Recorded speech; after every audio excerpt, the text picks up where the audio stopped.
Selamat datang di buku bercerita Diskursif Bantul. Untuk membaca keseluruhan isi dari buku ini, silakan baca e-book yang berjudul Stop Perundungan di website Bantul Pinter. Video ini untuk membantu memudahkan Anda dalam membaca buku dengan audio. Selamat mendengarkan.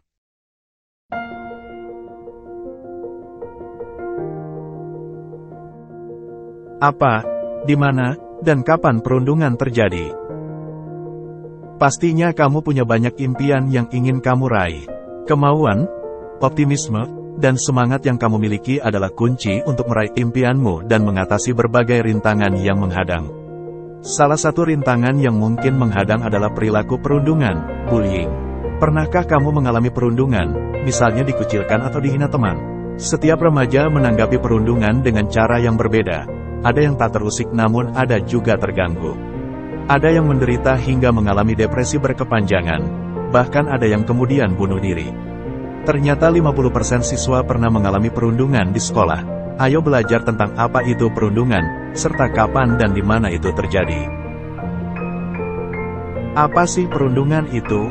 Perundungan atau bullying adalah perilaku tidak menyenangkan baik secara verbal, fisik, ataupun sosial di dunia nyata maupun dunia maya yang membuat seseorang merasa tidak nyaman, sakit hati, dan tertekan baik dilakukan oleh perorangan ataupun kelompok. Perundungan dianggap telah terjadi bila seseorang merasa tidak nyaman dan sakit hati atas perbuatan orang lain padanya. Perundungan bisa diibaratkan sebagai benih dari banyak kekerasan lain, misalnya, tawuran, intimidasi, pengeroyokan, pembunuhan, dan lain-lain. Sebagai benih kekerasan, bila perundungan bisa ditekan, maka kekerasan yang lebih parah akan bisa dicegah. Apa sajakah bentuk-bentuk perundungan? 1.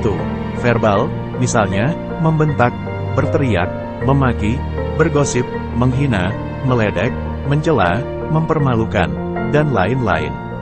2. Fisik, misalnya, menampar, mendorong, mencubit, menjambak, menendang, meninju, dan lain-lain.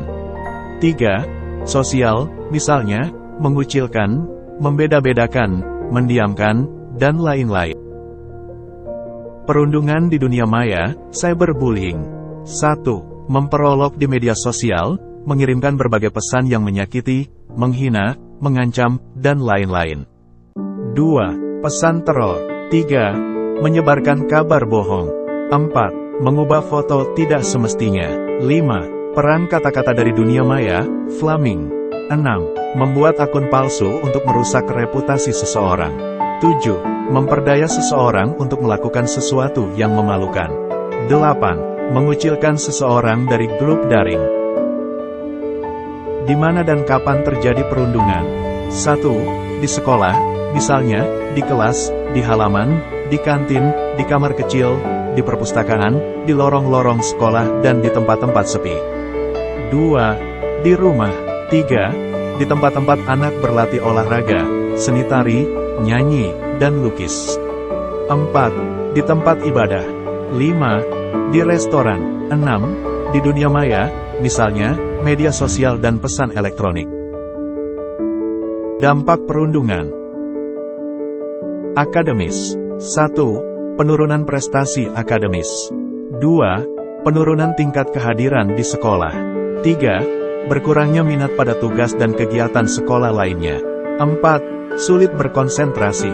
5. Drop out dari sekolah atau kegiatan yang tadinya dia sukai. Sosial. 1. Tidak percaya diri, pemalu, tidak mampu menyampaikan pendapatnya dan cenderung mengikuti kemauan orang lain. 2. Punya sedikit sekali teman, tak populer, cenderung menarik diri. 3. Kurangnya rasa humor. 4. Sering diejek, ditertawakan. 5. Kadang dipukul, didorong, ditendang, tanpa mampu membela diri. 6. Bahasa tubuhnya lemah, misalnya, tak ada kontak mata, kepala menunduk, dan badan membungkuk. Fisik. 1. Sakit berkelanjutan. 2. Keluhan pusing, sakit perut, mulas. 3. Gagap. 4. Sulit tidur. 5. Lemah. 6. Mual. 7. Luka-luka pada tubuh korban. 8. Tampak lemah tak berdaya. Emosi. 1. suasana hati yang berubah-ubah. 2. Sensitif, was-was, takut, cemas, gelisah, tak aman, minta didampingi ke tempat-tempat tertentu di mana dia telah mengalami perundungan sebelumnya. 3. Murung, sedih, mudah menangis. 4. Menyalahkan diri sendiri. Catatan khusus, pada anak-anak tertentu perundungan yang dialaminya membuatnya menjadi agresif, penuh kemarahan, dengan ingin membalas sakit hatinya dengan melakukan perundungan terhadap orang lain. Ia cenderung menjadi pelaku. Pelaku, korban, dan respons terhadap perundungan. Apakah aku seorang perundung? Kita cari tahu dengan menjawab ya dan tidak pada pertanyaan di bawah ini. 1. Apakah aku sering memanggil temanku dengan nama panggilan yang buruk? 2. Apakah aku sering bersikap menentang atau bermusuhan dengan orang lain? 3. Apakah aku selalu ingin mengendalikan orang lain? 4. Apakah aku sering kasar dengan orang lain, misal mendorong atau berkelahi? 5. Apakah aku marah jika ada hal-hal yang tidak sesuai dengan keinginanku? 6. Apakah aku peduli dengan perasaan orang lain? 7. Apakah aku tertawa saat seseorang terluka atau merasa malu? 8. Apakah aku sering memaksa orang melakukan hal-hal yang tidak mereka inginkan? 9. Apakah aku suka memaksa orang lain untuk memberi uang atau barang pribadi, atau meminjam barang tapi tidak mengembalikannya? 10. Apakah aku sering melanggar peraturan? 11. Apakah aku kadang-kadang kasar terhadap orang dewasa, misal orang tua dan guru? 12. Apakah aku sering membuat lelucon tentang orang berdasarkan ras, budaya, agama atau siapa yang mereka sukai? 13. Apakah aku tertawa saat ada orang lain diancam atau ditakut-takuti? Jika kamu menjawab ya untuk sebagian besar pertanyaan itu, mungkin saja kamu termasuk perundung. Apa yang bisa kamu lakukan agar dapat berhenti dari perilaku perundungan? Jika ternyata aku perundung, aku bisa menghentikannya dengan 1. Meminta maaf kepada orang yang sudah kita rundung. Jika kamu malu meminta maaf secara langsung, kamu bisa melakukannya lewat telepon, surat, atau media komunikasi lainnya. 2. Bersabarlah ketika kamu tidak langsung dimaafkan, atau teman yang kamu rundung akan mengabaikanmu, karena semuanya membutuhkan proses. 3. Lakukan kerja sosial. 4. Temukan kegiatan atau bergabung di klub yang sesuai dengan minatmu. 5. Kamu dapat bercerita pada seseorang yang kamu percaya untuk meringankan bebanmu dan menolongmu bebas dari perilaku merundung. 6. Terima konsekuensi dari sekolah, teman atau lingkungan karena perilaku merundung yang kamu lakukan. 7. Belajarlah untuk saling menghormati dalam berinteraksi dengan teman dan lingkungan. Mengapa seseorang bisa melakukan perundungan? 1. Adanya dorongan kuat untuk menunjukkan kekuasaan agar dianggap pemberani, hebat, atau sebagai jagoan. 2. Pernah menjadi korban perundungan yang membuatnya marah dan sakit hati sehingga memiliki dorongan kuat untuk membalas. 3. Merasa iri hati atas kepopuleran, kelebihan dan kekayaan orang lain. 4. Mengikuti temannya. Siapakah yang cenderung menjadi korban perundungan? 1. Anak yang dianggap berbeda oleh lingkungan sekitar, misalnya, tidak mampu secara akademis, canggung, salah kostum, kurang gaul, pendiam, tidak berdaya, aksen bicara berbeda, tidak, lebih cantik, ganteng, dari keluarga berada atau tidak. 2. Anak yang dianggap menyebalkan dan menantang pembuli, tapi tak mampu membela diri. 3. Anak yang dianggap sering, ngocol, ke pelaku perundungan. Apa yang harus kamu lakukan jika mengalami perundungan? 1. Tetaplah bersikap tenang, misalnya dengan ambil nafas dalam-dalam selama 1 menit kemudian hembuskan keluar. 2. Sembunyikan kemarahan atau kesedihanmu di depan perundung. 3. Berdiri tegak, angkat kepalamu, pandang pelaku dengan tegas, hadapi pelaku dengan tenang atau tinggalkan perundung. 4. Tanyakan permasalahan atau tolak permintaan pelaku dengan sopan. 5. Segera menyingkir bila kamu dalam bahaya. 6. Cari bantuan untuk menghentikan perilaku perundungan yang kamu alami. 7. Blok akun media sosial pembuli bila kamu mengalami perundungan siber dan ubah PIN akun media sosial kamu. 8. Simpan perilaku perundungan yang kamu terima sebagai barang bukti. 9. Ceritakan atau laporkan perilaku perundungan yang kamu terima. 10. Hindari bersikap mendendam dan membalas perilaku perundungan yang kamu terima. Respon anak dalam menghadapi perundungan. 1. Fight, membalas. Merasa marah, sakit hati, dendam pada pelaku kekerasan. Menyalurkan kemarahan tersebut terhadap anak yang dianggapnya lemah. Cenderung menjadi pelaku perundungan di kemudian hari. 2. Flight, melarikan diri. Merasa sakit hati, namun cenderung melarikan diri dengan melakukan hal-hal positif atau negatif. Positif, belajar bela diri, musik, melukis, main gitar, dan lain-lain. Negatif, lari ke narkoba, minuman keras, gawai, online games, pornografi, dan lain-lain. 3. Freezy, tak berdaya atau ketakutan. Kehilangan motivasi hidup karena merasa sangat tertekan. Ia cenderung menarik diri, tertutup dan lupa pada impian-impiannya. Terkadang ia menyakiti diri sendiri. Contoh, membenturkan kepala ke tembok, tidak mau makan, dan lain-lain. Bila ia berada di sekolah, ia bisa menjadi korban para pelaku perundungan. Mengapa korban perundungan jarang melapor? 1. Seringkali korban tak melapor, karena takut menghadapi risiko bila ia akan semakin diintimidasi oleh pelaku. 2. Korban terbenam dalam emosi negatif seperti takut, sedih, kecewa atau marah dan sakit hati, sehingga ia tak mampu berpikir untuk menghubungi orang lain untuk membantunya. 3. Ia ragu bahwa orang yang dilaporinya akan mampu menolongnya. Ia khawatir orang tersebut justru akan menyalahkannya dan semakin memperburuk deritanya.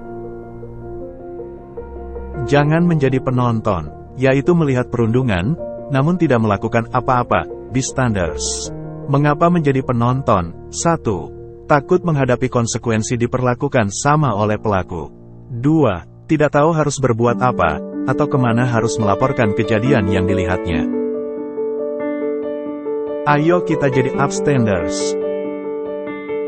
Upstanders adalah melakukan tindakan berempati ketika melihat perilaku perundungan untuk mengurangi derita korban perundungan.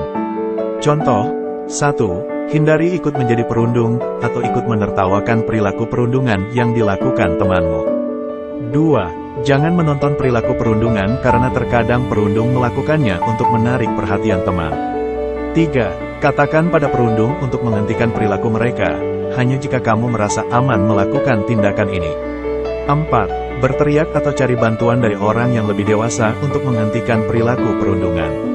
5. Gunakan telepon genggam untuk meminta bantuan, menelpon, merekam perilaku perundungan, atau berkirim pesan. 6. Tidak menyebarluaskan video, teks, atau gambar perundungan. 7. Dukung korban perundungan. 8. Ajak teman kamu untuk melakukan hal yang sama. Stop perundungan. Ayo dukung teman yang mengalami perundungan. 1. Dekati dan tanyakan kondisi temanmu. 2. Tawarkan apa yang dia butuhkan, untuk membuatnya nyaman, misalnya air minum, tisu, atau pergi ke tempat yang tenang. 3. Tanyakan apa yang dapat kamu bantu. 4. Minta dia bercerita untuk meringankan bebannya. 5. Dengarkan ceritanya, jangan menyela atau memotong, jangan menghakimi. 6. Dukung dan antarkan temanmu untuk menceritakan perilaku bully yang telah ia terima pada orang tua, guru, atau pihak lain. 7. Jangan membocorkan perilaku perundungan yang ia terima pada pihak yang tidak berkepentingan. 8. Ajak temanmu untuk melakukan aktivitas positif yang menyenangkan dan bermanfaat. Bagaimana melindungi diri dari perundungan? 1. Dekat dengan seluruh anggota keluarga. 2. Terbuka dengan orang tua dan saudara lainnya tentang kejadian-kejadian di sekitarmu, serta di dunia maya. 3. Beraktivitas bersama anggota keluarga secara rutin, misalnya, makan malam bersama, jalan-jalan di akhir pekan, membereskan rumah bersama, masak bersama, dan lain-lain. 4. Berteman dengan anak-anak lain yang memiliki kesadaran untuk berprestasi dan punya kewaspadaan untuk melindungi diri. 5. Mengeluarkan orang-orang yang cenderung negatif dari akun media sosial untuk menghindari perundungan cyber. 6. Menjalin komunikasi dengan guru dan teman, serta berbagi cerita tentang kejadian-kejadian yang kamu alami.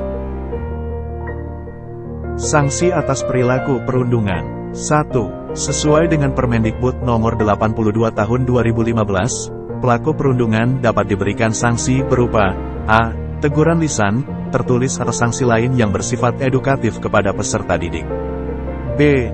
Teguran lisan, tertulis, pengurangan hak, pemberhentian dari jabatan sebagai guru dan tenaga kependidikan. 2. Sesuai dengan UU Nomor 35 Tahun 2014, perilaku perundungan dapat dipidana dengan pidana penjara paling lama 3 tahun 6 bulan dan atau denda paling banyak Rp72 juta. 3. Sesuai UU Nomor 11 Tahun 2008, perilaku perundungan secara cyber dapat dipidana penjara paling lama 6 tahun atau denda maksimal 6 miliar. 4. Diberi cap sebagai perundung oleh teman atau lingkungan dan diabaikan, bahkan ketika kamu berniat untuk meminta maaf dan tidak menjadi bully lagi. Kemana kamu dapat melaporkan kasus perundungan? Kamu bisa melaporkan kasus perundungan ke orang tua, guru, atau orang lain yang kamu percaya. Selain itu, kamu juga bisa melaporkannya ke laman pengaduan http://sekolahAman.kemdikbud.go.id, SMS 0819766929, telepon 0215790320 atau 0215703303, email pengaduan@kemdikbud.go.id. Pusat Pelayanan Terpadu Perlindungan Perempuan dan Anak, P2TP2A, Unit Pelayanan Perempuan dan Anak di Polres setempat. Bersama kita hentikan perundungan dan semai persahabatan.